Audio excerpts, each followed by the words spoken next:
Hello, everybody. Welcome to the live stream show. The latest episode of Scam Economy just aired. Be sure to check that out if you missed it with Bennett Tomlin of Crypto Critics Corner and Protos. We basically ran down. If you just came from the premiere, you saw it. So sorry for preaching to, I guess, the choir. I don't know if that's the proper saying for this, but we talked about the fall of the end of the relationships between various crypto exchanges and banks, financial institution, and the regulatory crackdown on staking. I appreciate you all for waiting so long and being so patient about the latest episode of Scam Economy. It's for people who tune into all my shows. This is what's been happening. I usually do Doomed, Scam Economy, Boom Bada Bing. Those are the two shows I do.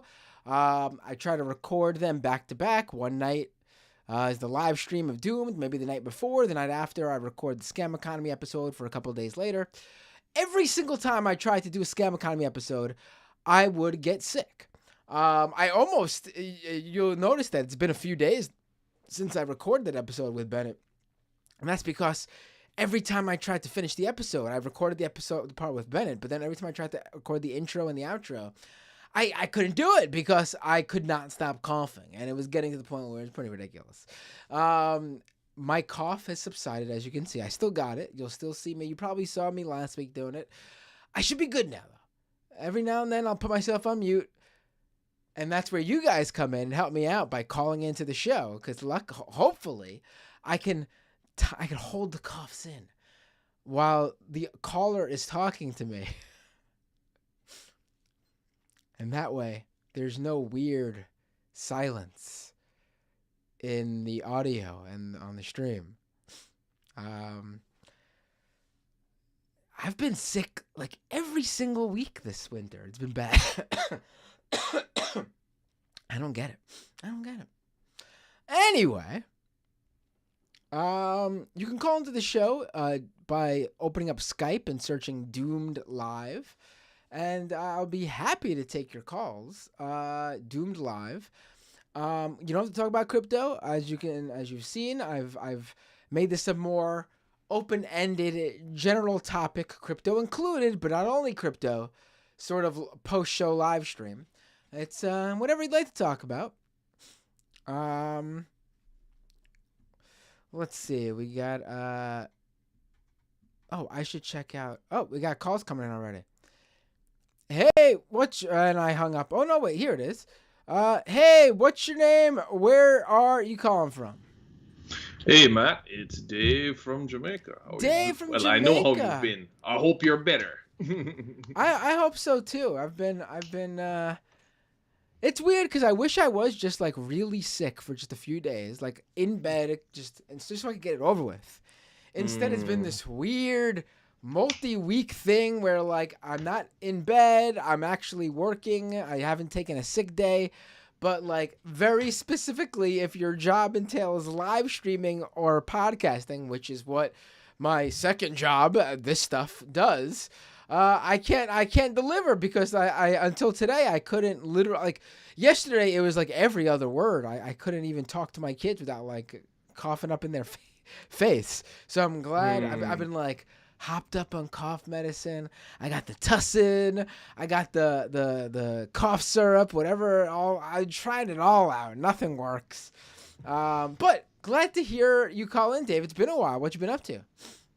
Well, not much, just work drudgery and, life working in a mine, I suppose.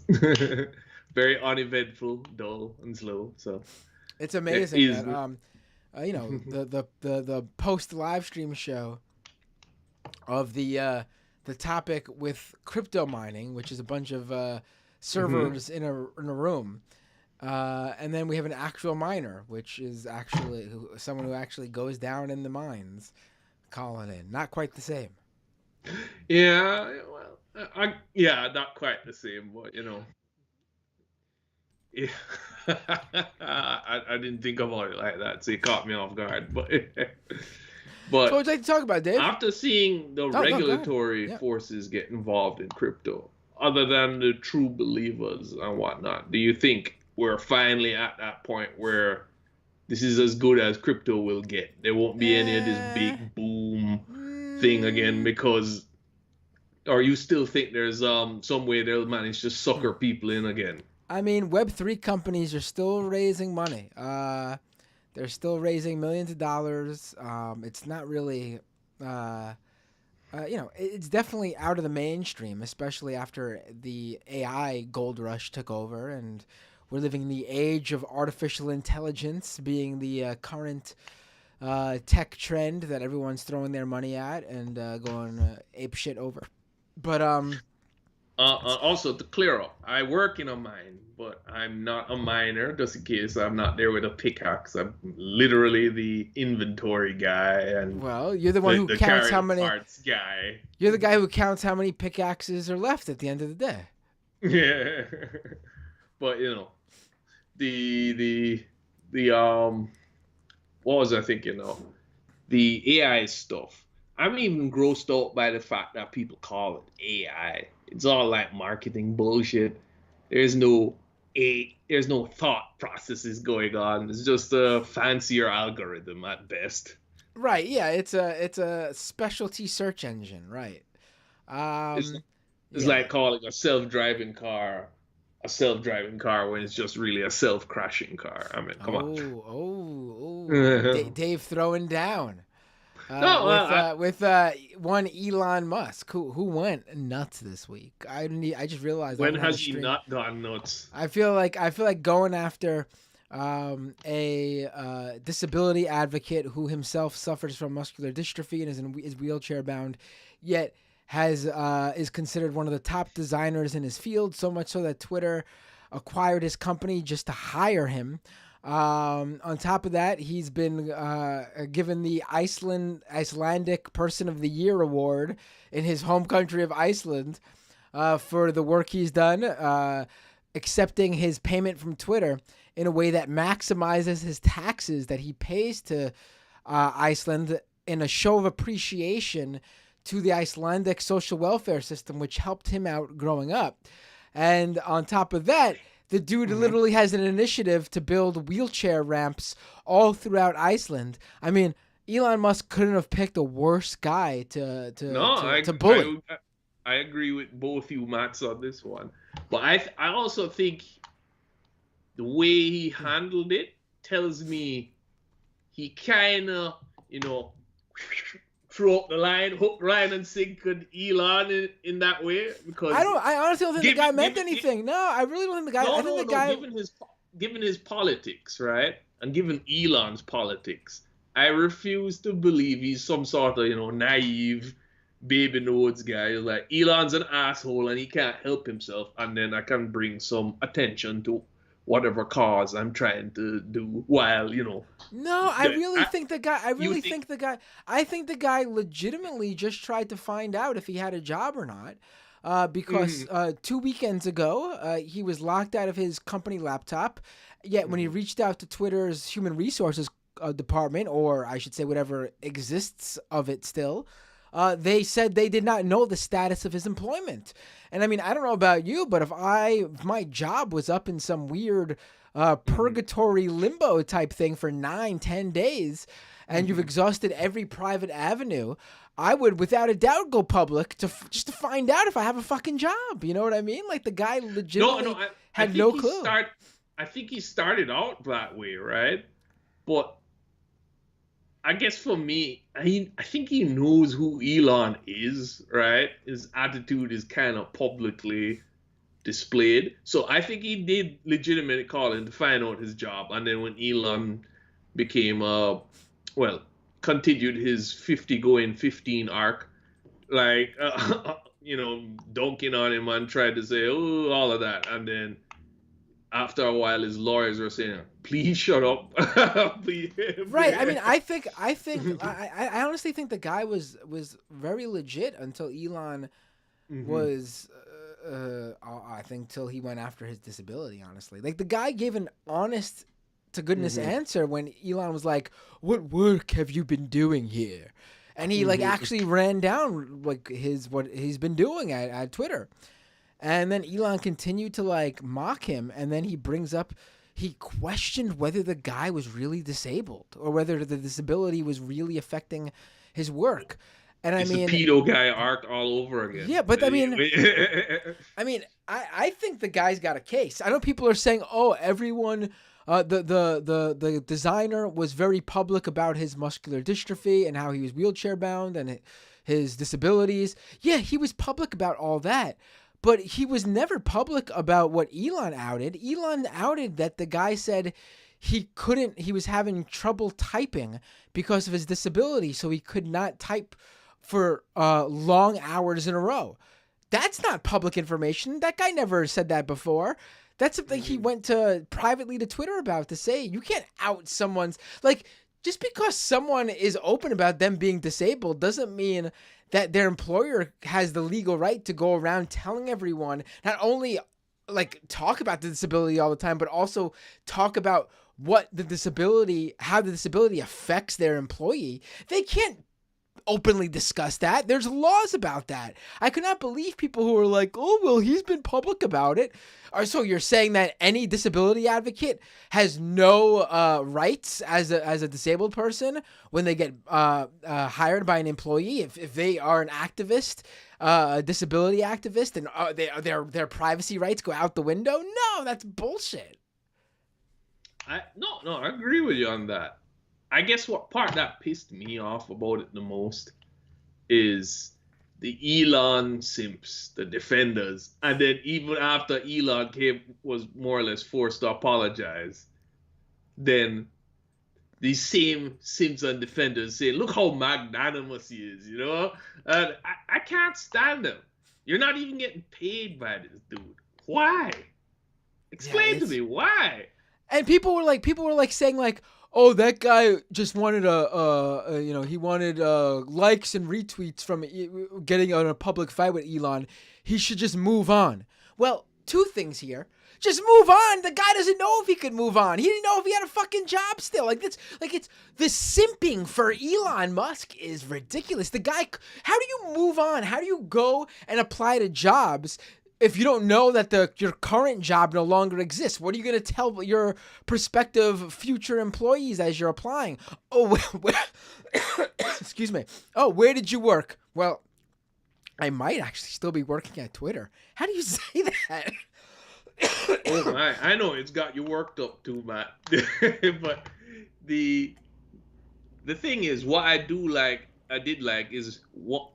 After all that hubbub, he used his platform to explain why it's good, to pay taxes. We're part of a community, and to help. When we have a strong social safety net, we help. So as you said, the worst foil Elon could have picked. Nicest. Yeah, the second, before I forget, the second thing that I wanted to bring up about him, just the guy being able to just move on. Well, because he can't, even if he just decides, fine, I'm done with Twitter, he can't just move on because Elon Musk owes him a shit ton of money. Now, you're right. Earlier I brought up how the guy sold his company to Twitter in 2021 because Twitter wanted to literally bring him in-house because the dude is like a respected designer in the industry. As part of the deal, the guy didn't want to get paid out via a normal acquisition because he would not have been taxed at the highest possible rate. And he wanted to be taxed at the highest possible rate in order to give back to Iceland's social welfare system. So he worked out a deal with Twitter where the acquisition would be paid out to him via his salary. So he would get paid the part of the acquisition fee in his regular salary. And because of that, and I'm guessing part of the deal is that if he gets fired from Twitter, then they have to obviously give it to the payment out, like the rest of the payment that he's owed in one lump sum. According to Platformer, a tech news website, the guy was actually on an internal list at Twitter labeled "Do Not Fire," on a list with other people who had similar acquisition deals, not the maximizing taxes thing, but people who had like large exit package compensation worked out in their Twitter deals. He was on that list of people not to fire because of the large sum of money they have to pay out once firing him. I think Elon fired the guy who was in charge of the list. So. Yeah, probably, right? So, I mean, like, the guy, like, even if the guy's like, fine, I'm done with Twitter, fuck Elon, he can't just move on because he's got to worry about, do I got to get lawyers involved because Elon's going to try to stiff me? Right, to get the money back so he can fund his country, right? Right. Yeah. But I guess the other thing, now that you bring this up, that kind of pisses me off about it, right? If it wasn't for this guy, remind me of his name again, because I have it in my head, but I can't pronounce it. I can't pronounce it either, so I've actually not been saying his name. But let me try it. Let me try it. His name is Haraldur Thorleifsson. I mean, that's quite the Icelandic. That's like quite the Nordic Icelandic name, right? Okay. So I think he goes by Halli for short. Halli for short.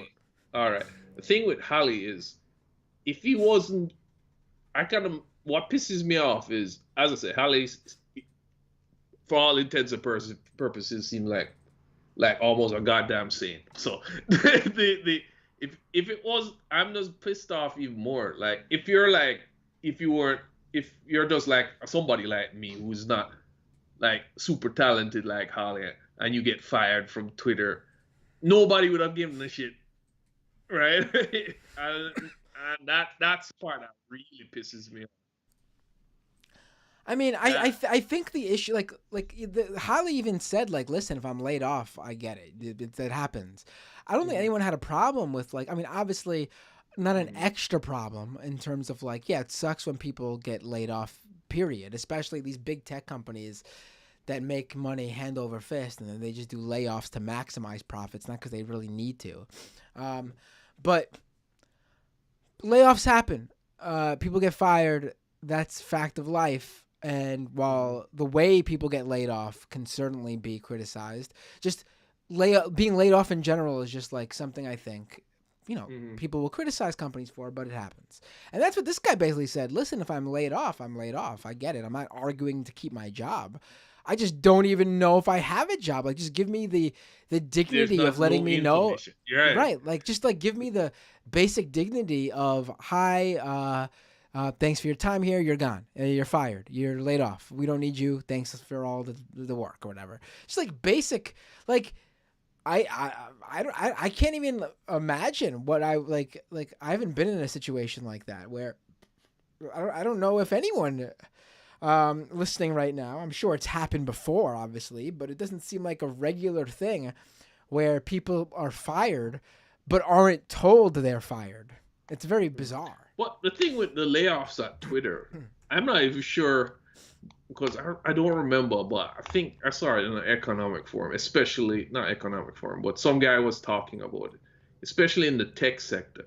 Some of these layoffs are not even to make profit. Like if somebody in a similar tech sector does layoffs, there's kind of a monkey see, monkey do effect where everybody just starts and people have been complaining there's like no economic reasoning for it. Right. There was I forgot what company I saw do this, but some company proudly said they made more money than ever this year, but they were laying workers off anyway to keep them lean and motivated. Right. So it's like, what? Why hire those people to begin with then? Like, what are you doing? Like, why treat people like that? It is a very efficient capitalism, right? So that's kind of the thing that's been really grinding my gears is, and I think I'll wrap it up on this one, is that with the Elon simps, our society and what is considered intelligent or smart is so shallow. I mean, extremely shallow. Like, he's not even people smart. think Ben Shapiro is smart. He's not smart. And all he has is a vocabulary. Right. He's not smart. That's the thing. Like, listen, is he smart in like a way that obviously he's smart in very specific lanes, like his ability to bullshit to investors and they constantly pour money into him is But clearly a is talent that he smart, has. man? That's Is that even is grifting that like even that. smart? I mean, grifting like that does take a talent. It does take some sort of a talent. So sure, I'll hand that to him.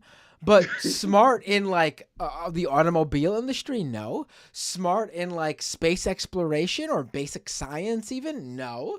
Smart in running a social media platform, absolutely not. Probably the worst job he's ever done in anything. Like he's not some special genius. He's just a guy who was born on third base and thought he hit a triple and used that bravado to talk his way into more and more money over the years, just being at the right place in the right time on top of that. And pure luck has landed him where he is in life, honestly. I'm more leaning towards the pure luck part. Because look at Sam Bankman-Fried. He was playing fucking League of Legends, and then people were buying. Listen, again, not a genius in the way people thought, but I will say it does take a level of talent to be able to convince people. I mean, they were VCs literally saying after the company went bankrupt that if Sam came up to them and pitched them, they would still give money to him. I mean, he's obviously got them hook, line, and sinker. It takes a talent to do that. I don't know. I think it's literally just being born into a rich family, and you have you run the same social circles, and then people just give. I mean, that's possible, right? That's probably part of it too. But I think at some point, yeah. I don't want to give them anything because I hear you. I don't want to either. I don't want to either. Just based on how dumb they are. I mean, this whole episode with Harley, with Elon Musk proves how dumb he is. It literally probably a lawyer tried smacking the phone out of his hand, telling him if you continue, we're going to get you're laying the groundwork type of situation. So I don't know, man. And that's what kind of bugs me about it, because I'm seeing all these right-wing grifters and they keep on doing the same, play on intelligence. And it annoys me more that there's so many people who have peasant brain. That's the best way I can describe it. Who have peasant brain and just buy it up because, he has money, so he must be right.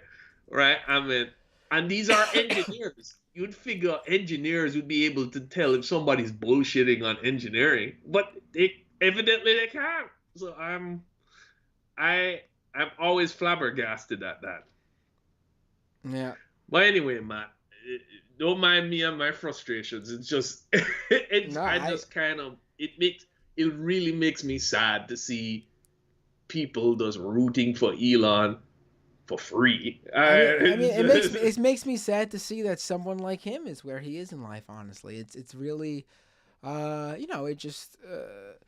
A lot of people subscribe to like the theory that karma will get you, or I don't believe that. I think in life there are people who literally just get away with murder. They just get away with being absolute horrible people and enjoy success after success after success, and enjoy the spoils of taking advantage of people. And that's just how it is. They will not get their just desserts. They will not get their comeuppance. There's no greater being out there making sure that justice is served. It's just unfortunately, I hate to be pessimistic here, but some people will win at the end who don't deserve it. No, well, I agree with you on that, but I guess if there's a bright side, as you said, there might be no karma, but in Elon's particular case, since he's so desperate to be loved and whatnot, he's providing the self-owns in that way. As rich as he may be, he's not really happy. He's still That's true. We're rich we're rich in the things that Elon Musk will never be rich in. That's for sure. Right. I mean, he's begging for the love and affection of a guy named Cat Turd, who doesn't even give him that much. So. Right. So take solace in that. Right. Yeah, that's he's very the richest man in the world, and I think he's probably one of the biggest losers. And most people agree. I mean, Remember the whole poll? Should I leave Twitter? See, and then most He people, was and then he had to come back. Oh, and it was bots. he was so upset about that. I mean, he never left. He claims apparently he's looking, but I don't know. And then the whole Super Bowl fiasco when people didn't like his tweets, and then he was firing engineers, basically telling them, "Man, I think people are bored with you." That's what. But I think the only thing I'm shocked at is how long Twitter is just crawling along. Molly White was right. This ghost ship has a lot of momentum in it, even though it breaks every day, slowly. I'm sure. I mean, he's losing a lot of money right now. He's the revenue I've seen, with the dropped like something like 40% revenue last month or 2 months ago, something like that, or the last reported revenue full month revenue in like December or something. I mean, and they don't have the ability to drop money that quick based on how much they run through just every day. And he can't run to Tesla either because, as I said, with the whole BYD becoming a thing, and then other car companies, It's only a matter of time for Tesla. That bubble's going to pop. It's only a matter of time for Tesla, right? They're on borrowed time. I'm not gonna say borrowed time like they're going anywhere. I think they're not gonna go, but I think they're on borrowed time of being the special EV company. They're just gonna be yet another EV company very soon. Mm-hmm. Well, anyway, guys. I'm sorry, guys. Anyway, Matt, thanks for having me. No, thanks for calling in. Always appreciate talking to you, Dave, and it was so nice to hear from you after. I feel like it's been a little while. Yeah, it's even though it's been only like 2 months, it's been painful to be away from New York. I'm not lying. I'm already missing the public transportation. You're what? I'm already missing the public transportation. Where? Can you hear me? Yeah, you missed the public transportation? What are you talking about? In New York, I missed the public transportation. You missed the public transportation here. Yeah. Oh, I guess I know. I see what you're saying. Because I was in the mode of like commuting. But I know what you're saying as a guest, as someone visiting. Well, driving is horrible. That's true. That's true. Yes. I mean, literally, right when I came back from my gym, the car broke down in the middle of the road. It was raining. I had to push it. Driving is terrible. Oh. Imagine just taking a subway to the gym and then walk there, do your thing, take the subway, and go home. I hear you. All right, I hear you. Well, anyway, grass is green, I suppose, but don't. I'm just telling you, New Yorkers, do not. If anything, make sure your public transportation is improved best you can. It's a precious thing. Yeah. All right, guys. Later. Take care, Dave. Have a great night. All right, let's go back to the phones. Got a few people calling in. Let's see what I grab here.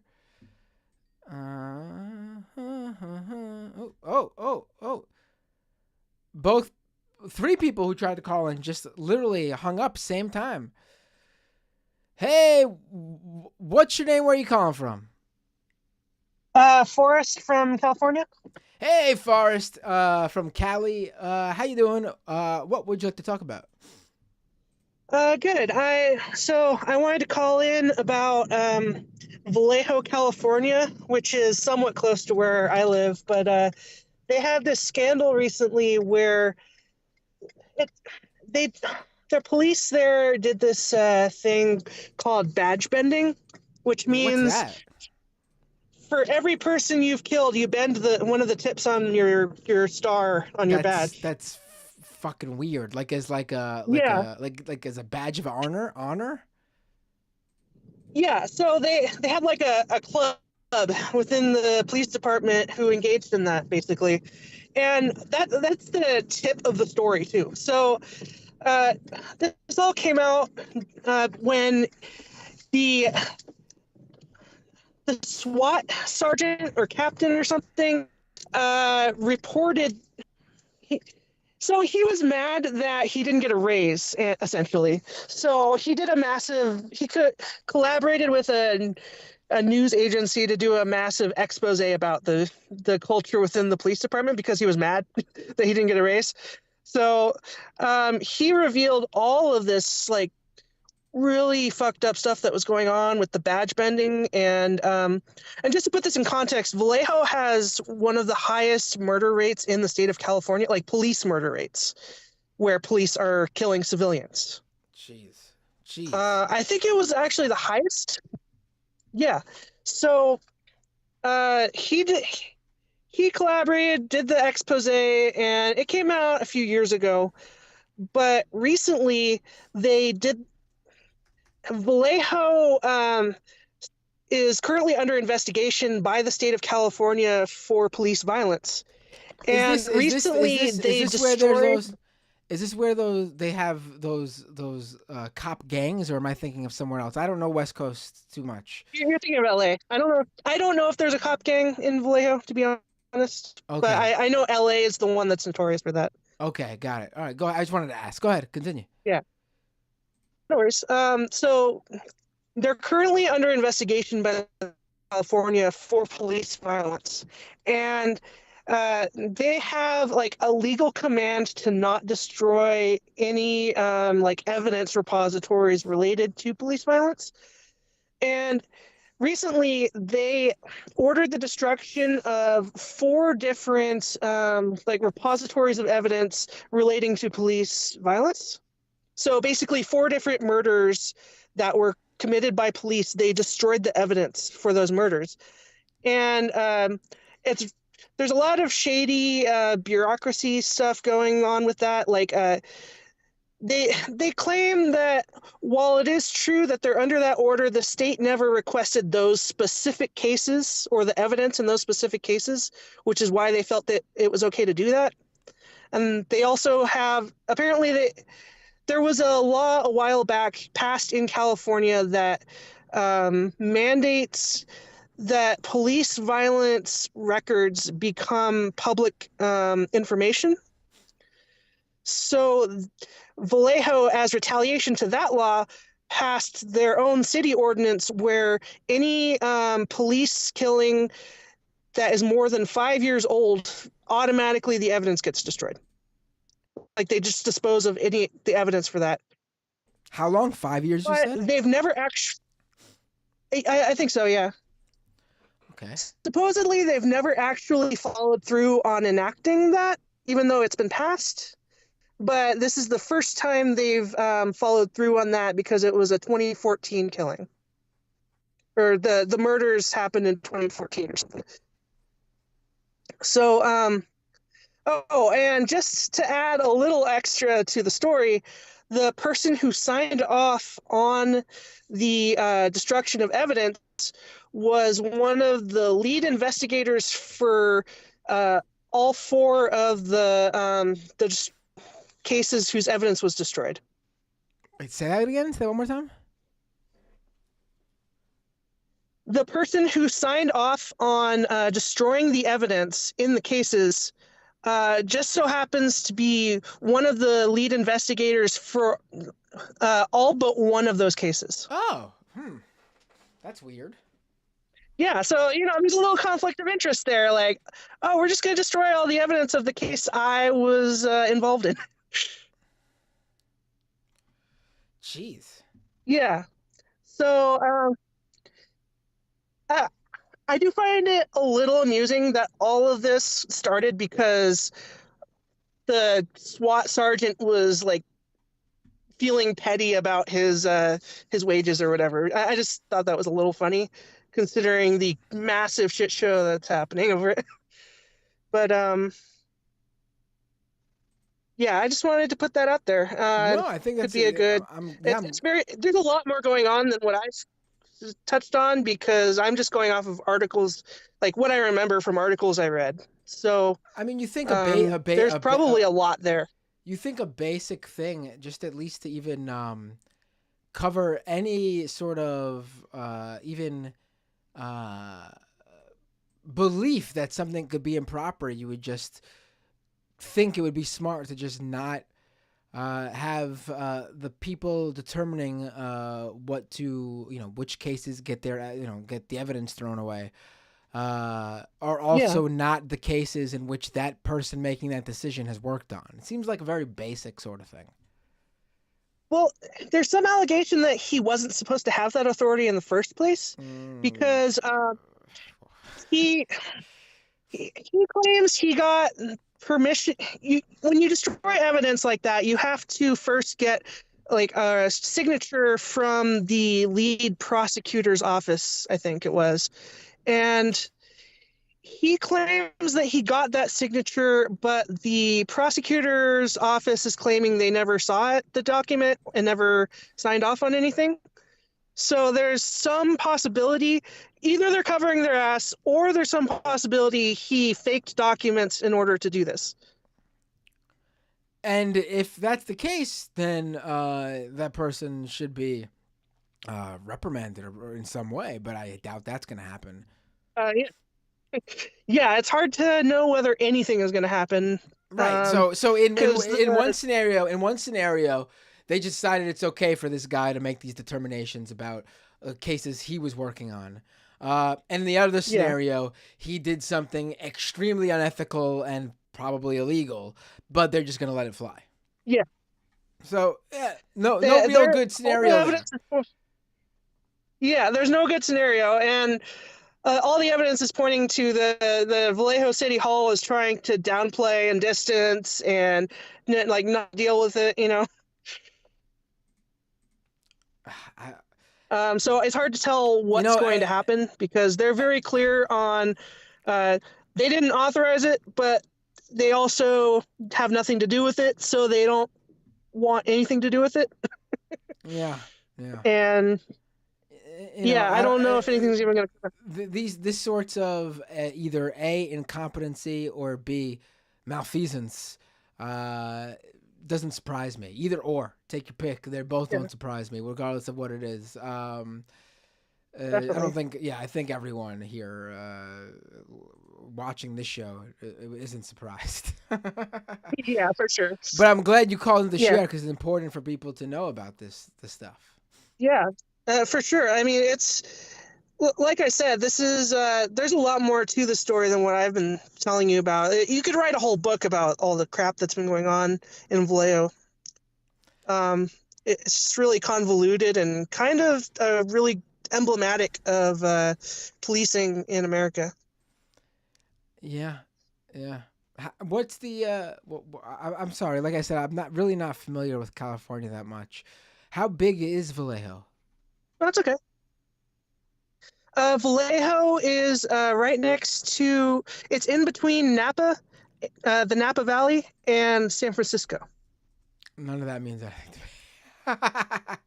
What? How big is it? The Napa Valley is like the. It's pretty sizable. It's probably a similar size to San Francisco, just in terms of like area. Obviously, it's kind of like a slum town, kind of. Where it's basically the slum of all the surrounding cities. So that's where the low-income workers go to live and then commute to all the cities that aren't low income, if that makes sense. Got it. Yeah, I mean, of course, that's where these sorts of things. I mean, these sorts of things happen in police departments all over the country, but it certainly feels more rampant in areas where the police can take advantage of the people they're supposed to be actually serving. Yeah, definitely. Oh, and on a related note, I want to plug. There's this TV show that got unearthed recently called Steven Seagal Lawman. Hassan Piker's been watching it periodically. I remember this show. I remember when it was on TV, I think. This seems familiar to me. It's just so hilarious because they unironically are accidentally showing like real police work and how just insanely over the top, racist and stupid police are.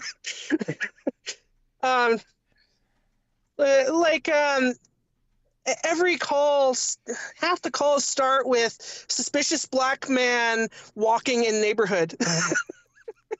And then they'll just like drive up to the black man who then runs, and then they chase him. Like he didn't even do anything. They don't know why they're chasing him. They're just chasing him because he ran. And then usually it's something really stupid like the guy thinks he has a warrant out for him, or like he had a traffic ticket that was outstanding or something, and then it takes like a whole day, this process that they show during the episode.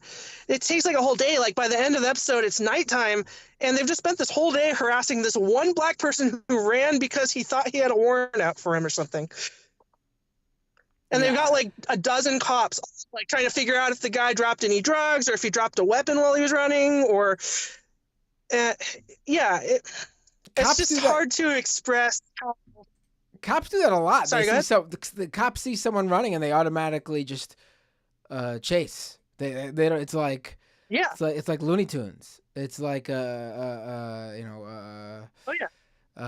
Brothers cartoon. It's so ridiculous. Like they just act on that. It's very, very, very weird. It's like it really is. And then when I mean act on that, I mean like they like if someone's running away from them, they like take out their weapon and are ready to defend themselves, even though the person they are focusing on is going away from them. It's not a defensive thing. Yeah. And I just wanted to add, Steven Seagal is like the perfect epitome of a cop, because he's so narcissistic and he's always trying to make all the cases about him and about how amazing he is. And then whenever they need, like, he doesn't speak Spanish, but whenever they're speaking to someone in Spanish, they have an interpreter. But then Steven Seagal does the like Uhura from Star Trek thing where he's also saying the thing the interpreter said. Or he's like repeating what the interpreter said the person said. He seems like the type so that would amazing. do that. He seems like the type that would have to be the one to relay. He feels like he needs to relay the information or have the final word. He does seem like that type, yes. Does not surprise me. Yeah, and he also does like over-the-top code switching too, where anytime like he's talking to someone with an Asian accent, like a Chinese accent or something, he starts speaking in like a Chinese accented voice. Or when he's talking he does? Are you serious? He does. Yeah, he's totally serious. Like he's just, yeah.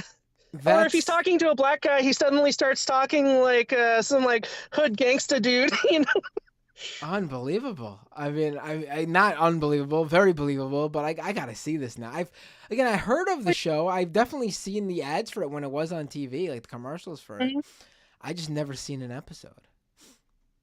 Yeah, no, it's amazing. And there's even this one part where somebody recognizes him and then says he doesn't like him, and then that's all Seagal could talk about for the rest of the episode. Like, no, it's real martial arts. No, that guy doesn't know what he's talking about. That's really funny. Yeah, no, it is. It's an amazing deep dive, like accidental, ironic deep dive of people trying to make cops look good by showing them doing what they actually do that makes them look bad. That's a pretty genius way to go about it, honestly. I mean, I wonder if anyone working on that show realized what was going on and was like, this is great. You know what I mean? Like, I don't, maybe. Yeah, somebody was like hardcore trolling Steven Seagal, or there was just so little content that wasn't just cops being completely terrible. Like, cops were just so terrible that all they had was cops being terrible. Which is entirely possible. I gotta check the show out now. Was there anything else? For sure. No, that was it. Awesome. Thanks for the call. Always a pleasure to talk with you, Forrest. Yeah. Have a great night. Yeah, you too. You too. All right. A lot of calls. I'll take, what time is it? Because I feel my voice starting to go and I don't want to cough all over. I'll take. Let's see how long these calls go, but I'll take. Let's say two to four more calls, depending. Hey, what's your name? Where are you calling from? What's up? Hey, you're on the air. What's your name? Where are you calling from? Hello? Hello? I heard you say what's up. Just speak. Can you hear me? I can hear you. Can you hear me? Yeah, I can hear you. Perfect. There we go. What's your name? Where are you calling from? Well, I'm actually left-wing Jordan Peterson. I was created in the nexus of ideas of the previous episode. Oh, okay. Hello, Jordan Peterson. Glad we can make this call work, and I was worried that whoever was calling in was going to drop, but glad that it didn't. Dr. Peterson, what's on your mind? Well, my name is actually Jordan No Peterson, or Jordan Dotterson. And Okay. actually, I have some conflicting ideals around my reality. You see. What do you mean? Please. My doppelganger is he's not a nice guy, and I have some more obligations as a leftist. Wait, so are you Jordan Peterson or are you not Jordan Peterson? When you say doppelganger, what do you? Who are you talking about? I'm trying to explain to you. You're just not getting what I'm trying to explain to you that I'm going to have moral conflicts in my existence. Okay. Okay. I'm a moral. I'm the woke moralist, Bucko. Okay. Okay. Okay. So I have, calm down. Deep breath. You must forgive me. You must forgive me for having these conflictions. Okay. But I forgive you. So I have to make a conspiracy theory. This is, I have to. That's what I do. Okay. Okay. I have to make one that's morally not completely repugnant. Okay. Okay.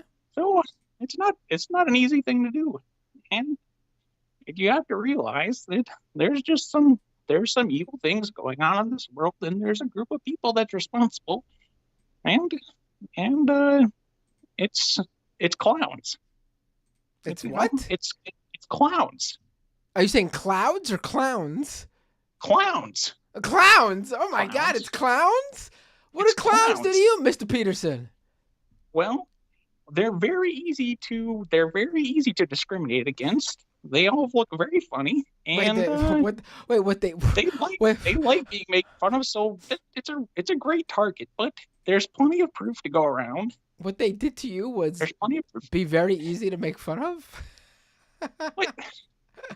Okay, I'm not the one with the red nose here in this situation. It's really butchering. They're butchering humanity. You could put a red nose on. It's just absolute butcher. I don't know what these surgeons are doing around here. They've got all these. I don't know what. It's a rhinoplasty. I don't know what it has to do with African mammals, but they're the root of all the evil. And you see Tucker Carlson online, or where he's in the tubes these days. I don't know. I can't remember. I have an addiction problem with Great Lakes CBD. With Great Lakes what? CBD. What's that? As you would say. I have a problem. I had to go to a foreign country to recover from this, and it's left me a little uneasy, you could say.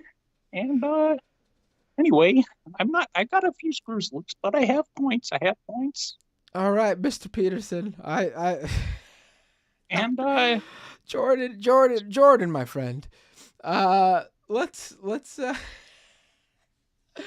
I got a few more people trying to call in. Sorry, I'm joking now. Let's hit one more topic, my friend, and then I'll have to say goodbye. These right-wing people on the TV, you see, they make these points like, January 6th was patriotic, and actually the Buffalo Horn man he was escorted by the police, and you instantly realize that's the clown. That's the clown. And, you know, it becomes apparent immediately in that scenario. And it's been planned all along. You see, you look at the border wall, and they're just climbing over the border, and you realize that it was always planned that way. And it's because of the soup. You know, because of soup. Yes, it's well, the Donald man is very orange, and he needs soup for his family and also his orange complexion. You know, soup for your family is very important, and there's a lot between Jordan Peterson. It's one of my main tenants, but the Donald takes it way too far, and he needs a mass amount of cheap labor to maintain his soup capacity. I mean, how much tomato soup do you need to bathe in for that kind of complexion? It's beyond me, but it must be. There's no more water in Nevada, and I speculate that's the reason why. I mean, and you look at these things, and there's absolutely no proof out there, but I mean, you just put two and two together, and it becomes apparent. There's just so many. There's so many conspiracy theories out there that are just exactly true if you think about it. Thank you, Jordan, for the call. Have a great night. Unleash the unicorn. Unleash the unicorn. What? I have no idea what's going on here. Thanks for the call, though. Thanks for the call. Hey, what's your name? Where are you calling from? Hey, it's Rob from Indiana. Hey, Rob from Indiana. What would you like to talk about? So, dang it, I'm trying to figure out how. While you do that, let me just quickly. I just realized I didn't even. Let me give me 1 second here to just do a quick promo. Folks, to support this show, be sure to go to patreon.com/mattbinder if you can and would like to, and become a monthly paying subscriber. Your support helps this show grow. If you'd like to give a one-off and you're watching the live stream, which you probably are if you're watching live, go to youtube.com on youtube.com/mattbinder, drop a super chat, and I will read all the super chats, I should say, during the show. If you are a Twitch, if you're on Twitch, follow me on Twitch at twitch.tv/mattbinder. And if you're an Amazon Prime subscriber, be sure to connect your Twitch account to your Amazon Prime account. And you should get a free Twitch Prime subscription each month to give to your favorite creator. Why am I telling you this? Because I should be that creator you give it to. If I'm not, that's fine, but just use it. Don't let it go to waste. What else? Yeah, that's all. That's all. Because I've been sick, I haven't been streaming as much. So the super chats and Twitch Prime subscriptions and the Patreon subscriptions have not been flowing, but that's on me. That's because I've gone from 2 shows a week minimum, well, really 4 if you count both post shows, but 2 to 4 shows per week to 1 to 2 show per week while I've been sick. I'm moving to change that ASAP. Let me quickly just read a super chat that came in earlier from Stephen K. Coinbase is a scam, says Stephen K. And thank you for the $5 super chat. Also, Mr. Monster with a $5 super chat on an earlier stream that I missed. I just watched a video on the pink stuff. I love her content. It's awesome. This was talking about someone who made some pink sauce on TikTok. And then Spasticus with a $10 super chat. Specifically earmarked to get ice cream for your kids so they feel involved in all of your work. How old are your cubs, by the way? Thank you so much, Spasticus. And by the way, they are 7 and 3. Thank you very much. 7 years old and 3 years old. Thank you to the caller for letting me, you said Rob, right? Yeah. Thank you for letting me do that. I realized I didn't earlier in the show, and if I didn't do it now, then I almost certainly would probably forget later on. So what was it to talk about?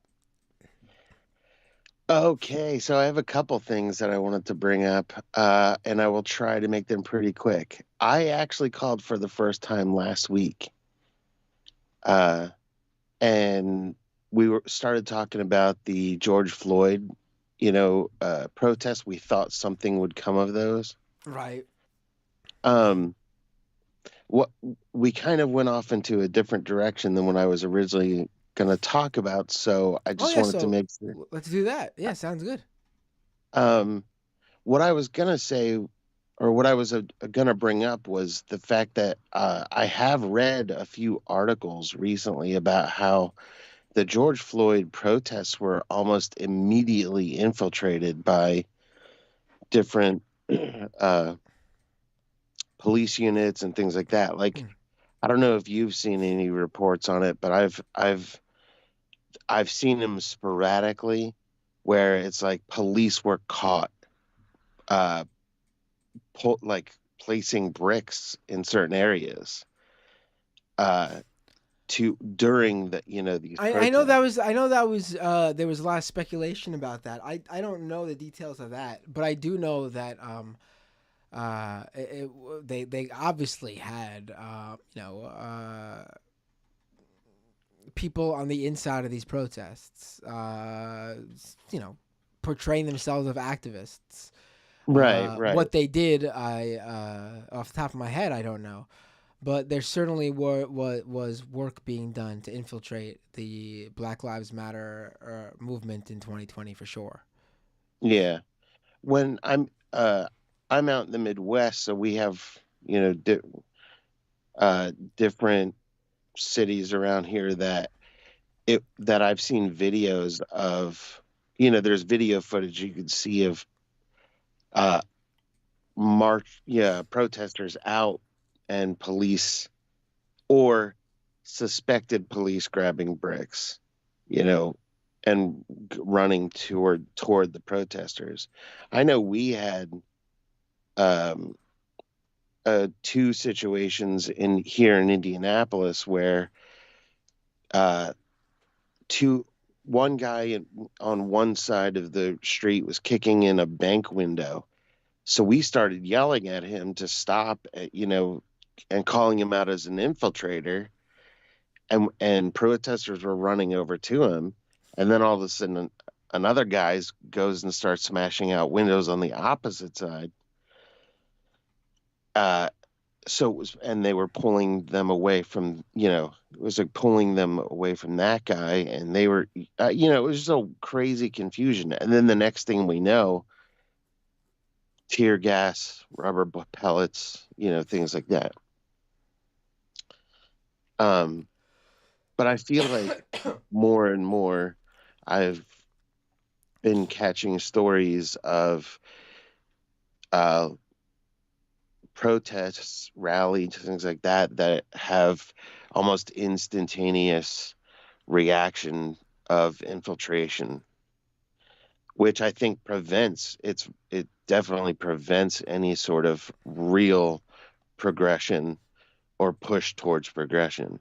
You know. Yeah. Um, the second thing I wanted to talk about was, have you by any chance stumbled across story here in Indianapolis? It was prison guards and police called, it was a gang called the Wolverines, I think. Wolverines, like the movie. I don't, there, it was a white supremacist gang inside the police and prison guard. Oh, interesting. Yeah. So this was a couple months ago, so I can't remember the full story, but ultimately a guy was found innocent after, a couple decades in prison, and he was upon his release, he released this information about this Wolverine gang, and ultimately it did come out. The chief of police did say he found it, or found them out. He knew what was going on. He was actually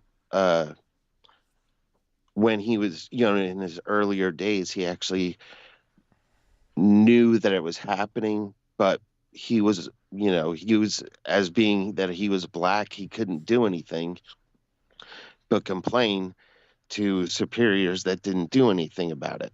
Now he's the chief of police. And even though there has been proof that this white supremacist gang has corrupted evidence and things like that, he said he's not going to investigate any of those past cases, basically. I just thought it was pretty messed up that he admitted on TV news that he's not going to open up any of these cases, even though he knew there were corrupt police. Yeah, I mean, not surprising again, right? I mean, sort of like in the same way that previous caller was telling the story they were telling me. I mean, it's a different story, but right. Another scenario that is not, unfortunately, surprising to see how that turned out. Yeah. So, but anyway, yeah, I just wanted to clarify that last thing on the George Floyd stuff I was talking about, and I told you I'd keep it brief, so I'll go ahead and let you go. And thanks for the call. Sorry about my coughing, by the way. No, don't worry. Definitely call back in. I think I should be better soon. I mean, I hope so. Have a great night, though. Take care. Yeah, take it easy. Bye.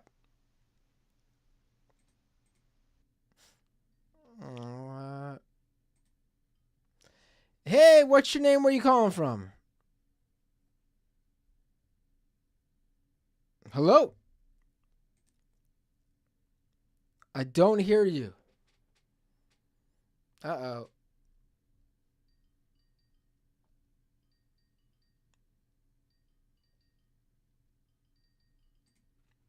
Hello? What's your name? Where you calling from? You can hear me now? I can hear you now. There we go. Oh, what's going on? It's Hansy, man. Hey, Hansy. What's going on? What's it to talk about? No, I know you're going to talk about politics, but, you don't have to. Whatever you want. That's cool. I just wanted to get your thoughts on, I was there live for the Sami Zayn and Roman Reigns match in Montreal. Oh, you were there? Yeah, I was there live. I never seen the heated main event. I know the ending was not conclusive as what everyone wanted, right? But I gotta say, man, I never been to a match where it was like a big fight feel before in my life. That night was crazy to watch on TV for sure. I know you're a wrestling fan, but what booking era? Because I know you're into the work rate guys like Bret Hart, and I'm from Toronto, so Bret Hart's like a fucking hero of mine, right? So what era of booking, or what's your favorite era of wrestling as far as the booking style and all that? Are you an Attitude Era guy? Were you an '80s guy, or what? Oof, I love the gimmicks of the '80s, the storylines of the '90s, of the Attitude Era. The current wrestling is the best. I mean, I was a ECW guy. That's who I was. I thought ECW, the ECW of the mid to late '90s was fantastic. That was my thing. Oh, for real? Okay. What's it called? Did you get a chance to watch Revolution this weekend or no?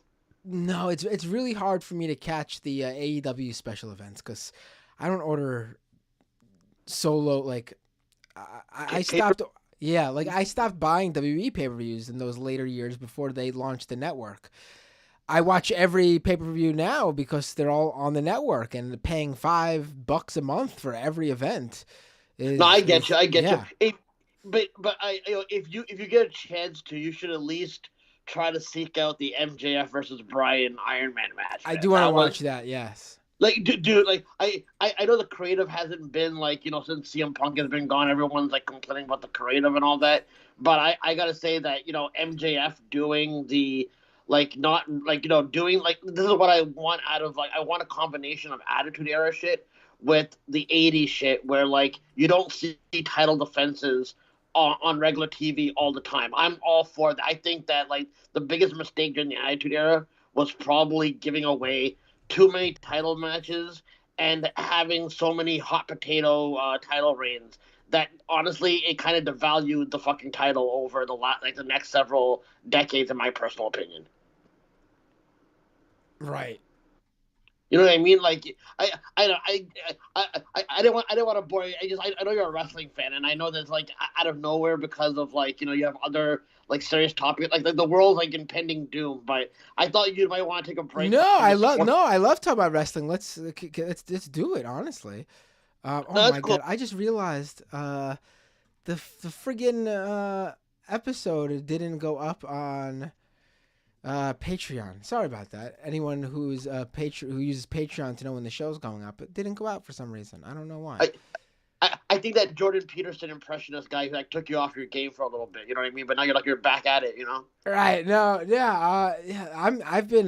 I'm so behind on so many things, and I gotta get caught up on things. It sucks. Well, no, I understand that because honestly, keeping up with wrestling is hard enough with all the promotions, right? That what they're called, like I can't even keep up with. Like I want to go and I was going to one of my mentally irrational rants about quitting watching wrestling that every wrestling fan goes through like every other week, and I was like I want to catch up with like TV shows and other movies and all that, but like there's like no time. So I understand that you do a nice fucking show and you do like good content. So I understand why like it makes sense for you to like not like get to see every show because you're actually doing something productive. You know what I mean? Like, don't ever say it like that. It's just some nights I just have to actually do like some nights the show unfortunately overlaps with when wrestling is on TV, so I can't always watch it anymore. But I do follow everything. Like I did follow I especially follow like the backstage stuff because that's always way more entertaining than whatever's on TV, honestly. And Vince apparently backstage, amazing. Yeah, it's like dude, we knew that Vince McMahon was gonna like eventually come back, but it's like they needed a build for even the online stuff. And like the biggest news story was not that like a sexual abuser is backstage, but that Vince McMahon has a mustache. You know what I mean? Like that's like some of the more sports entertainment journalism that goes on. I'm not saying all journalism before anyone like loses their mind on the wrestling world, but like some of like the sports entertainer journalists that exist, who go in those GCW battle royals and all that kind of stuff. You know what I mean? It's like everyone knew Vince McMahon's coming back, but like on a political and a political and financial level, do you think that eventually, like, do you think the Saudis are gonna buy WWE? I hope not. I mean, I feel nothing would kill it quicker. I think in the end they're gonna just not sell the company. Honestly. You really think that? Honestly, I honestly think that WWE is like even the online stuff, right? I think Saudi Arabia will buy the WWE. Like I really think the company is going to shit while other promotions are like rising up. I guess you know what I mean. Like everyone is kind of I mean I don't want them to, but like do you find it like kind of like I know Saudi Arabia is a whole other beast. But like, do you think WWE has always been doing paid propaganda for their own military as well? Like, look at all like the pro-U.S. military type of stuff, like covering up the sexual assault with allegedly the Ashley Mazzaro thing, whatever. Like, you know what I mean? Like, there's always been like paid propaganda. So some people are not going to understand what the difference between the Saudi Arabia and the U.S. propaganda, even though people in the U.S. seem to be more snooty against Saudi Arabia propaganda, if that makes sense. Yeah, I don't know. Obviously the Saudi Arabia propaganda versus like just WWE's pro corporate, like the pro their company like line is a big difference there. And you know what I mean? No, I get you, man. And listen, I'll be gone shortly. I just want to call. No, there's no rush. You don't gotta stop. I feel like you're apologizing for the call. Don't worry about it. Well, I love you called in. I took your call. I love talking. Let's do this. No. Well, listen, that's the Canadian in me. I apologize. So I apologize. I have to apologize at least 50 times before I want to make a point. But no, because I've been watching your show and I know you're tired and you already said that like you kind of try to get like ahead or whatever. But I thought maybe I could like bounce you. I mean, you got the other callers to bounce you back, but I thought you were gonna take my call after the Jordan Peterson call, which would have bounced you back a little bit because I felt like the impressionist thing was going the Jimmy Dore route. You know what I mean? Jimmy Dore, like on his YouTube channel, Harrison Ford takes a shit. Like, you know what I mean? Like, dude, this is supposed to be comedy, and like, you know what I mean? Like, the funniest thing about all these comedians, bro.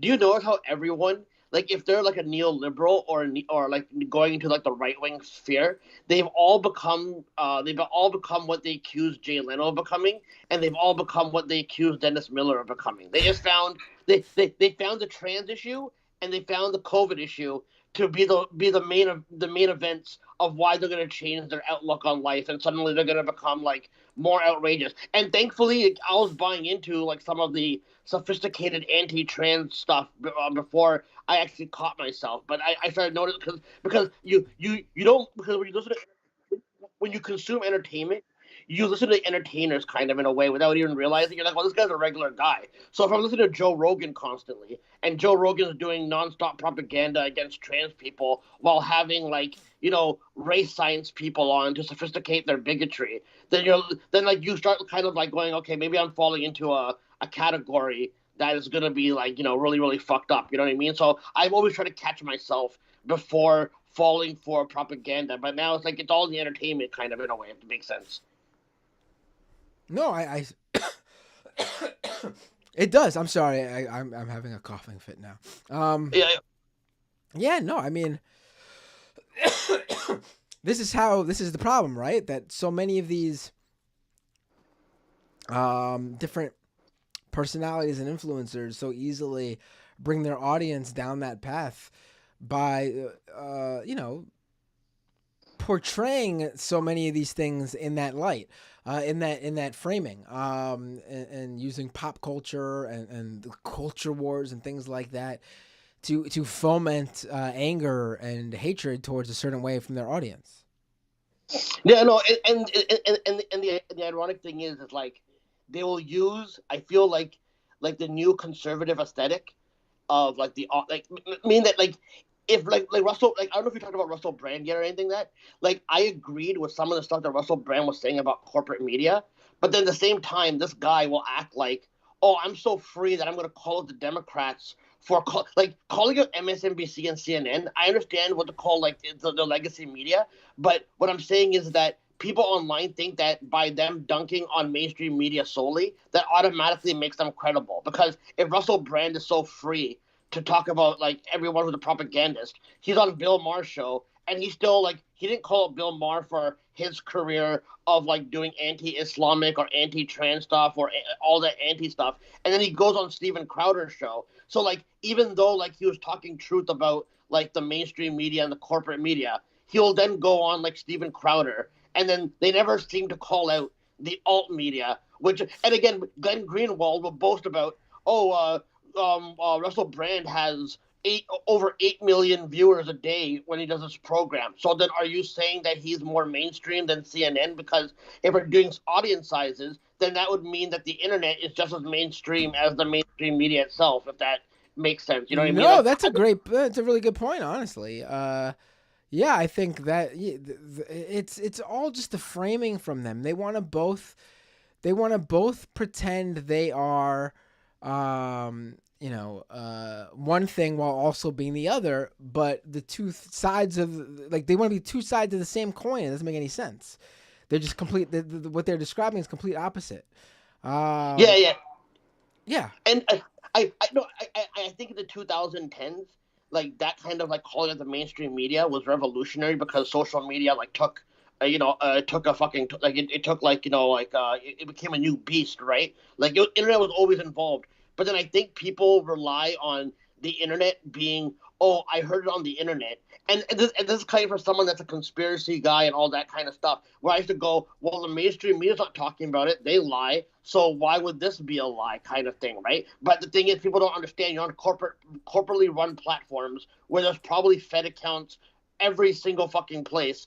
And yet, what's it called? People think that, oh, that can't be the mainstream media because I'm talking about it. Okay, like if you're talking about things being censored and I'm hearing about it constantly, then I don't care what your proof is. It's not censored because we're talking about it and we know about it. You know what I mean? Like, and I feel like the right wing wins these culture wars with it, and then the establishment who are discredited themselves will then speak out against them. But then you're like, I don't want to hear from Keith Olbermann or Rachel Maddow because they're puppets themselves. So then that must mean their criticism against the alt media must mean that it's like completely invalid. And I think that like that also helped not call out Trump as much on a realistic level because all the hacks in the mainstream media were doing it. So that must mean that Trump isn't really a threat because everyone's like getting on the train of being anti-Trump, which I don't even believe a lot of people are as anti-Trump as they say they are in the mainstream. And that's my personal opinion. Oh, yeah. I mean, they just don't like, some of those people just don't like how he spoke or the tone of his voice or that he threw like, the social norms out the window in how he did some of like the traditional events and speeches and things like that. They didn't give a shit about what he actually was, doing in terms of policy and who he was emboldening in terms of, far right groups. They just didn't care about that stuff, the actual stuff that mattered. Yeah, no, dude, it was weird because in 2015 or so, between him saying all the edge, what moved me to say that to be anti, like not buying into his rhetoric, because even though he was saying like ignorant rhetoric, right? He was like he was doing like left talking points about calling out Hillary and all that kind of stuff. And also because when he mentioned like the first time he mentioned the like 9/11, or he mentioned that the Epstein's Island. This is in 2015, 2016. I was like, okay, hold on a second.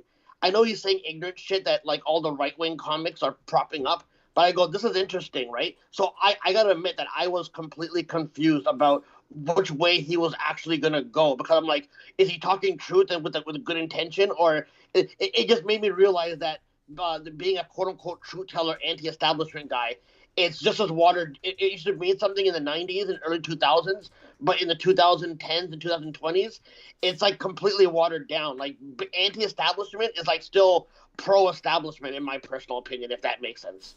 Yeah, no, I see what you're saying. Like, yeah. All right, that's cool, bro. Bro, I'm sorry for carrying this conversation on too long. No, why do you keep stop? This was great. Please call in again. We'll talk even longer next time. I'll try. The thing is, when you go on air, right? Dynamite's there, so sometimes I have to like speed up on your previous stream, and then I try to catch up with like the callers. And then if you notice, like I'll keep calling you on Skype, but like I don't know if you noticed that, but like I don't want to bother you, but I want to keep like I don't want to like just go away and then like all of a sudden I can't call in, so I keep trying to call. So I hope I don't like disrupt you in that manner. You know what I mean? No, it's a great call. I really appreciate it. Feel free to call in any time. You're never disrupting. Yeah, dude, I gotta say, I'll put you over again, bro. I love your show, bro. It's probably one of my favorite shows. You're probably one of the only like lefty guys that I still think makes sense. I hope you don't cross over to the Jordan Peterson side or anything like that. Never. I just wish. I actually feel like I'm just not on my A game right now, and because my voice and everything. So like I feel bad, but I appreciate that, and you could rest easy. If anyone's worried about it, you could rest easy knowing I will always be on. Never will I be a right wing grifter. It's not in me. I just don't have it. That makes me so fucking happy, bro. But you realize if you do, then I'm going to have to be your first titled contender. Basically, I'm going to challenge you. I'm going to have to like. Let's do it. Yeah. All right, But anyways, bro, have a good night. Rest your voice, bro, and I'm a big fan of you, and I'm glad that I have you in my routine of listening to stuff and all that, man. So keep doing your work, and I love your audience too. Even though they bust balls, but they're a pretty good group of people that aren't toxic at all. So I appreciate your fandom and your fan base, bro. I appreciate you for discovering the show, being a fan, and calling in. Have a great night. Peace out. Bye. Let's see. I will take. What time is it? Probably one more call. One more call. I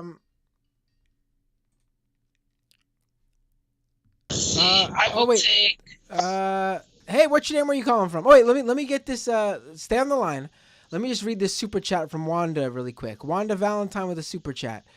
How do we get super chats to you when you are live on Leftist Mafia? Or maybe we can't. Okay, so I do the Leftist Mafia, a new live stream we've been doing since the end of last year. Every Thursday night, obviously I do the Majority Report on Thursdays too, but then 8:30 p.m. Thursday night, I do Leftist Mafia, which is me, Mike of the Humanist Report, David Dole of the Rational National, Lance of the Serfs, YouTuber Illuminati, and I don't know how to describe her. Maybe she's best known on Twitter, Ole. And we do a 6-person panel. We've been bringing on guests too. So those 6-person panels sometimes are 7 or even 8 people. But that's the core 6 of us. And it seems like David, Mike, Lance, and Illuminati all simultaneously live stream the show to their channels. I've been thinking about doing the same, but I also think there's something to how I've been doing it, where I let people watch on their channels, hoping that, people who are their fans discover me. And then if my audience wants to do their own, I upload the replay the next day as a premiere. So there's still a live chat and everything, just like how I upload the Scam Economy episodes. So here's the thing. When the show is actually live on Thursday nights, because it's not on my channel, you can't get me a super chat. If you give a super chat in those channels, that YouTuber, whether it be Mike or David or whoever, they get that super chat. If you want to specifically drop a super chat for Leftist Mafia and make sure I get it, you can drop the super chat in the premiere episode replay that I upload the next day. That's the best way to do it if you want to get that super chat to me. Or really, you could just wait for a live stream that I'm doing on my channel and drop a super chat. It's totally up to you. I really appreciate you asking. And I'll look into maybe thinking about also simultaneously streaming it on my channel. We'll see. I just thought, they have more subscribers, get all the people going to their channel. Maybe people discover me because they have more subscribers. And then for my audience, if they're not watching on one of those other channels, they catch the replay on my channel the next day. But I'll think about also streaming it live. Foresto Mintero with a super chat as well. Dark Binder mode. Most coins are scams, but I found a good crypto, guys. It's called Binder Coin, and it's totally not a scam. Trust me, right? Of course. Never gonna happen. So thank you so much, caller, for waiting on the line. What's your name? Where are you calling from? Yeah, it's Josh from California. Hey, You're Josh, quite I appreciate welcome for holding. No problem at all. Thank you. I should. That's not me who would have no problem at all with that. I'm glad you had no problem at all. There. What we wanted to talk about as what I assume will probably be the final call of the day.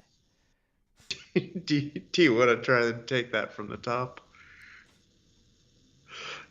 What was that? Do you want to try and take that from the top? Like, do another take of the whatever that word salad was. Oh yeah, I have no idea. I'm just messing with you. I don't even know anymore, man. Go ahead. So you said you'd never be a right-wing grifter. How do you feel about being a neoliberal centrist grifter? No. Couldn't do that either. Less money in that too. So I mean. Well, but you could there's a whole branch of like phrenology that no one talks about and you could base your ideology around that, criminal skull shapes and stuff like that. It would be a great way to use science to back your scam. That's right. And you could go on Jordan Peterson's show, talk the two of you could talk about lobsters and phrenology. We'll talk about how And grandmother's pubes. Right. And we'll bring That up was- the horseshoe theory about the Yeah. It's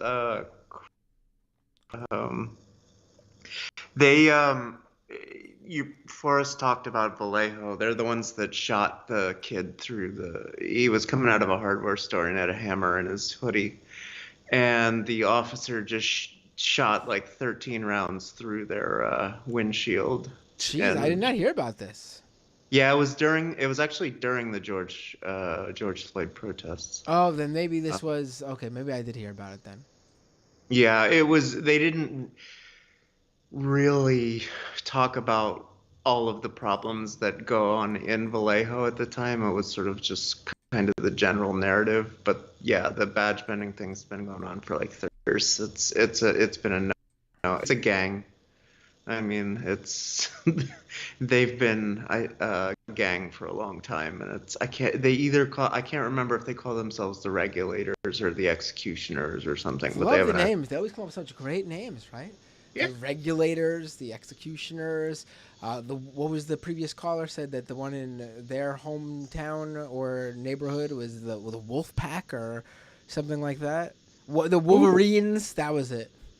Oh, okay. I was hoping it was the Wolfpack and Kevin Nash was the head of the police department. Right, but... and they would come out to their theme song. Remember that song? I do. What was the chorus? It was like, "Don't turn your back on the Wolfpack." Dun dun na na na. It was a good one. That could be their siren instead of the normal police siren. Right. But yeah, no, it's really unbelievable. And LA County, there's I think it's 13 separate identified gangs. It's really incredible. There's, I don't get how it's not just like stopped. Like how it's just like I don't get how they're able to just I don't even know. It seems like something that you would put the kibosh on if you cared, but I assume that the people running the show don't care. Yeah, well, every time they leave some right-wing asshole, I mean, who else is going to be in charge of the FBI? But like every time they leave a Reagan appointee or a Trump appointee or a Bush appointee in charge of the FBI for the next 4 years and don't replace them, it just gets worse. And it's supposedly that's their job, but they don't go after any of that stuff. Have you? I don't want to get you demonetized or your channel suspended talking about COVID, but have you seen this the DOE stuff? No. And so essentially they modify the Department of Energy, who is qualified. They are qualified to talk about contagions because they do a lot of the NBC nuclear, biological, and chemical attack planning for the United States, like Homeland Defense stuff. And so they have modified their assessment. Sorry. Essentially say that they think that the most likely, it's low confidence, which means, the fuck knows. But they believe that it's most likely that COVID came from a lab or leaked from a lab, not came from manufactured. And that's what's been so interesting is to then see like, oh, well, so there's like 9 different departments that have assessments. 2 of them now think lab leak is most likely. And then the rest of them still think it's just a natural reservoir that we haven't found. But the conspiracy theorists all jumped on, oh, see, even the Department of the Energy is who they all want to get rid of, by the way. That was Rick Perry's whole thing. He couldn't remember the Department of Energy, and then he got put in charge of it. Right. But he so now they're like, oh well, that's confirmation that it was like a bioweapon or whatever. But it's just like, it's so, to watch these people twist themselves into pretzels to prove their wild theories, where it's like, oh well, okay, maybe they were, and I mean, again, maybe there was some gain of function test, or maybe they were just, it was, or maybe they were seeing whatever, who the fuck knows? Like, labs experiment on diseases all the time to try and create vaccines and all kinds of shit. Like, the whole point of, yes. But it's just, it's incredible. Yeah. To watch it in real time, like how this was happening, how conspiracy theories are being spun and manufactured in real time is just fascinating. Right.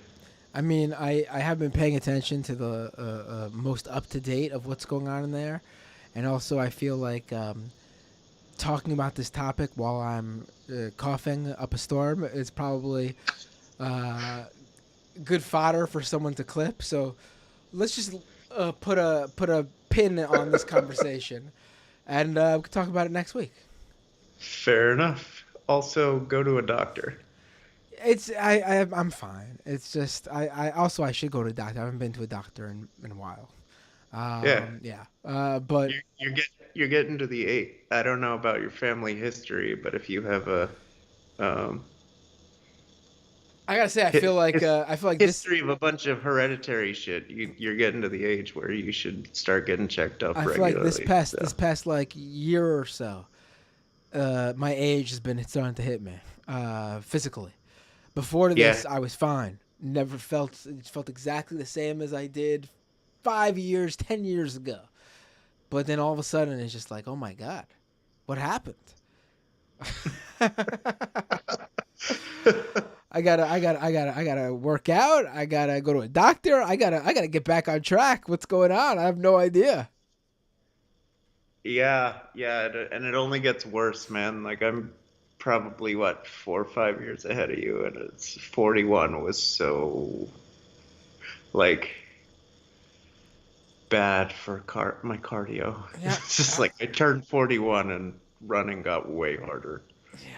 Yeah, we're maybe like 5 or 6 years apart, but yeah, I gotta get on. Let's just put it this way: don't be surprised if in a couple of months, you're seeing a brolic Matt Binder on the feed. All of a sudden, I'm walking in like, "Hey guys, what's up? How you doing?" Yeah, just make sure you get your liver checked if you do all that shit. Oh, who knows, man? You could have a second career as a luchador. Maybe. It's always been a dream of mine to go to wrestling school. Not with any sort of belief that anything would come of it. Just for the fun of it. Like how people go do like MMA for exercise. I would absolutely do wrestling school just for the hell of it, just for fun. Yeah, go. Tyler Breeze has a wrestling school. Where's that? I think it's down in Florida. I would be looking for one closer to me, obviously. Why would I go down to Tyler Breeze in Florida? Right on the beach, man. No, it's right. It's like in Miami Beach, I think. I actually once looked it up. The closest wrestling schools to my area would be, what's his face? Brian. What was his name from the Major Brothers? Not Kurt Hawkins. No, wait. What? Not Zack Ryder. Kurt Hawkins, right? Yeah, Kurt Hawkins, right? Yes. He's got a wrestling. I mean, the two guys that lost constantly. Yeah, he's got a wrestling school in Long Island.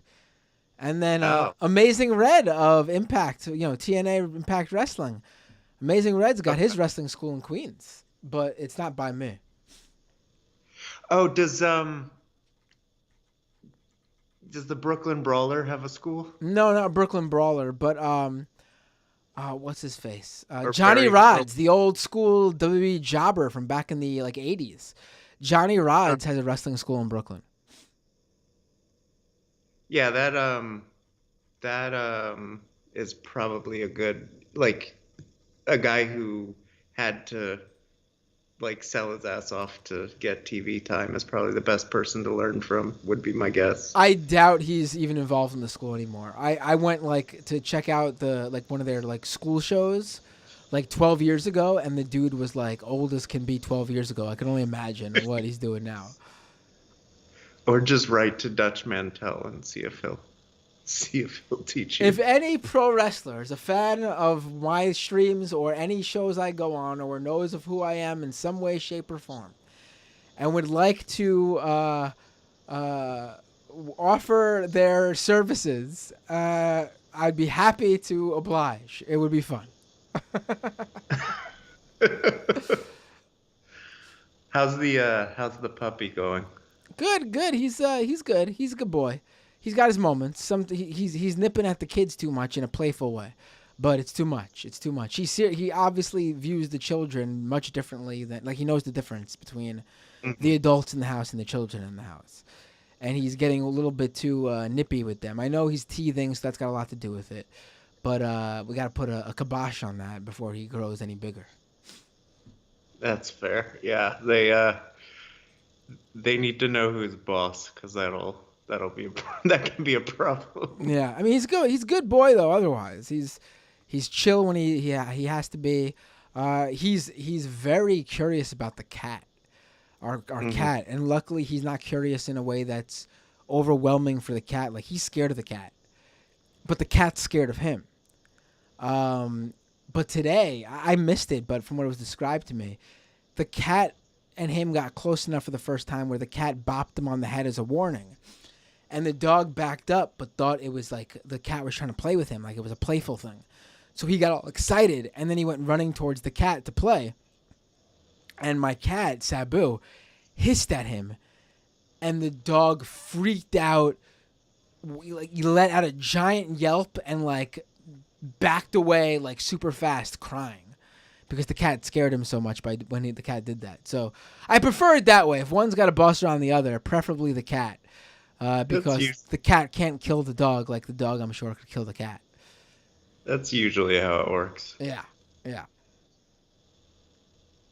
But so far so good. We'll see. I'm looking forward to. We can't take him out yet. He's not allowed to go outside yet, because he's too young to get his shots. So the shelter says he's got to stay inside for at least 2 months. So we got to put down the wee pads. We take him out. He's got a training crate. We're not going to keep him in the crate long term, but as a puppy, you have to use a crate to train them. And so we take him out of the crate and we take him over to the wee pads that they use, and he goes on there luckily. So hopefully training him to go outside will be just as easy. But it's all basic. I feel like everything's on hold until he can actually go outside and be like a real dog. Yeah, no, unfortunately we always had yards growing up, but so we don't, I mean, although. Yeah, we don't have a yard, so that's the problem. Yeah, that's gotta be tough.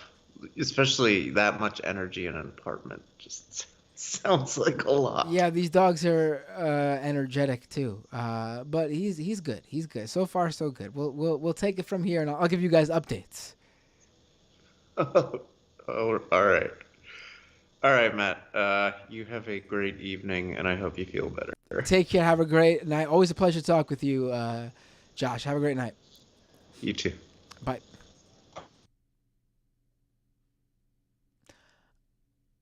All right, folks. Thank you so much for tuning into the live stream and for dealing with my cough. I wanted to do a show this week. It's been too much. I want to get back into the regular swing of things really badly. Like, I enjoy streaming a lot. I enjoy taking these calls, and you guys should know I usually say I'm just going to do an hour or two, and then I end up doing 3 or 4 hours. Sorry, everybody, I'm not taking any more calls. I gotta call it a night because I feel my voice is about to go even worse than it is, and we're already approaching hour 2. Who should I raid on Twitch, by the way? Who should I raid on Twitch? And once again, it's been slow because of these issues, so I'm not expecting anything crazy. But if you'd like to become a subscriber, patreon.com/MattBinder. Greatly appreciate your support. It really helps me grow this show. We've sort of been... Prairie Kowalski with a super chat. I feel fine will be written on the tombstone. Yes, it will. That's true. Just like that meme of like the local news quote. What are you going to do? Stab me? And it's a quote from Man Who Was Just Stabbed. Yeah. So patreon.com/MattBinder, youtube.com/MattBinder, twitch.tv/MattBinder. Who should I rate over on Twitch?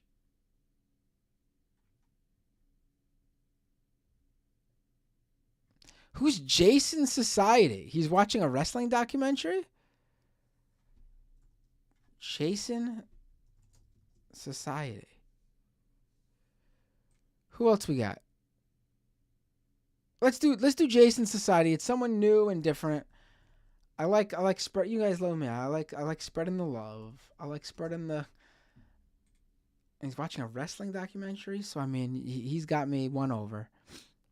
What's the documentary? What's he watching? It's a commercial right now. I can't Twitch in there. 30-second long mandatory commercials that you can't skip. What do we got here?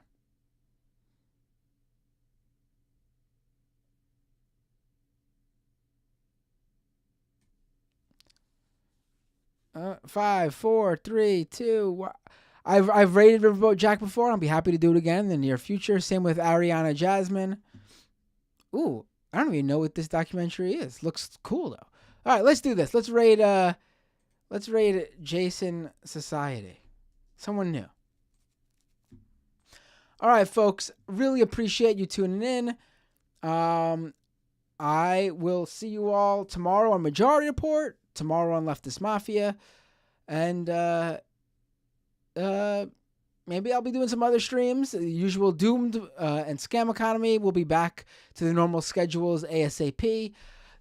The new Fortnite season starts. I've been playing a lot of Fortnite with my son because he's been big into it.